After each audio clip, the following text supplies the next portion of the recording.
صلی علی رسول الکریم اما بعد فاعوذ باللہ من الشیطان الرجیم بسم اللہ الرحمن الرحیم۔ ہم سب کو پتہ ہے کہ پاکستان کا سب سے بڑا مسئلہ کیا ہے۔ پاکستان کا سب سے بڑا مسئلہ ہے بے روزگاری۔ اب ہم نے کبھی یہ نہیں سوچا کہ جو بے روزگاری ہے کیوں، کس وجہ سے بے روزگاری ہے۔ اصل بے روزگاری ہونے کا جو مسئلہ ہے وہ ہمارا محنت سے دل چرانا ہے۔ ہم ایجوکیشن فیلڈ میں ہوں، ہم مزدوری فیلڈ میں ہوں، کارخانے میں ہوں، تجارت میں ہوں، کسی بھی محکمے میں ہوں، ہمارا من دھن تن یہ کہتا ہے کہ بھئی ہمیں کام جو ہے وہ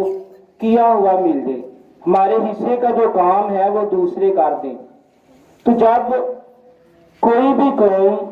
محنت سے جی چڑھاتی ہے تو وہ کبھی کامیاب و کامران نہیں ہوتے، تو پھر ان کا حال ہماری قوم جیسا حال بن جاتا ہے کہ بے روزگاری ان کا مقدر بن جاتا ہے۔ جرمن کا ایک بندہ تھا، وہ ایک فیکٹری میں کام کرتا تھا، تو جو فیکٹری ٹائم ہوتا ہے وہ صبح 8 سے 4 بجے، یعنی صبح 8 بجے فیکٹری میں جائیں اور 4 بجے چھٹی ہو جاتی ہے۔ جرمن میں ایک پاکستانی بھی کام کرتا تھا، وہ پاکستانی اس فیکٹری میں کام کرتا تھا، تو اسے رات یعنی کہ 8 یا 9 بجے یاد آیا کہ میری ایک فائل جو ہے وہ فیکٹری رہ گئی ہے، تو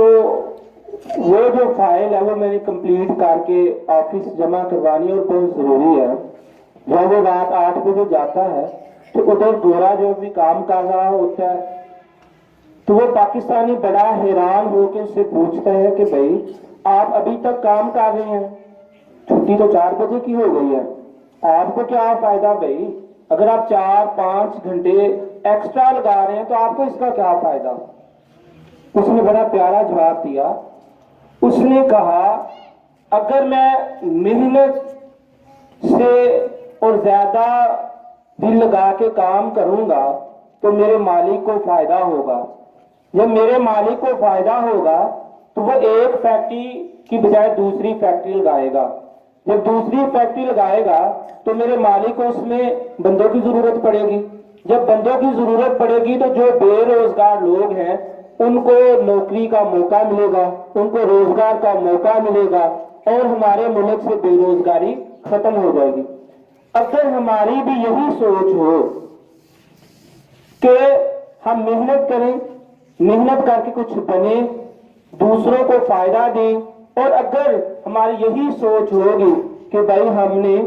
ہمارا جو ہے وہ 2 گھنٹے یا 4 گھنٹے ٹائم ہے، کہیں بھی ہم چلے جائیں اور 2-4 گھنٹے کے بعد ہم یہ کہیں کہ بھائی ہمارا ٹائم ختم ہو گیا ہے، ہماری نوکری ختم ہو گئی ہے، تو پھر کوئی بھی قوم ترقی نہیں کر سکتی۔ اب دیکھیں ہمارا المیہ کیا ہے کہ ہم پاکستان کے اندر رہ کے سارا دن بستر پہ سوئے رہتے ہیں، سارا دن مسوار رکھ کے ادھر ادھر گھوم رہے ہوتے ہیں، شراب جوا یعنی الٹے پلٹے کام کر رہے ہوتے ہیں، اور ہم کہتے ہیں بھائی پاکستان میں کام نہیں، پاکستان میں کام نہیں، باہر جانا ہے بھائی باہر جانا ہے۔ اب باہر جا کے ہمیں اگر کتے نہلانے پڑتے تو ہم نہلاتے ہیں، یہ ہماری کام ہے۔ باہر جا کے ہمیں 24 گھنٹے بھی کام کرنا پڑے تو ہم کرتے ہیں۔ آپ کے جو عزیز و اقارب باہر ہیں آپ ان سے بے شک پوچھ لیں، باہر جا کے وہ جب کام کرتے ہیں تو نہ ان کو رات کی خبر ہوتی ہے نہ دن کی خبر ہوتی ہے، وہ دل لگا کے ہر ٹائم کام کرتے ہیں۔ ان کی سوچ ہوتی ہے کہ بھئی پیسہ کمانا ہے، پیسہ ہم نے گھر بھیجنا ہے، ہم باہر آئے ہیں تو پیسہ کمانے کے لیے آئے ہیں، اور اگر ہم نے ادھر آ کے بھی پیسہ نہ کمایا تو پھر ہمارا باہر آنے کا تو فائدہ کوئی نہ ہوگا۔ اب بات یہاں یہ ہے کہ 3-4 لاکھ لگا کے ہم باہر جاتے ہیں، اور باہر جا کے بھی ہم کیا کرتے ہیں؟ دن رات کام کرتے ہیں۔ جہاں ہم 8 گھنٹے کام کرتے ہیں، باہر جا کے ہم 20 گھنٹے کام کرتے ہیں، پیسہ کما کے لاتے ہیں۔ میں کہتا ہوں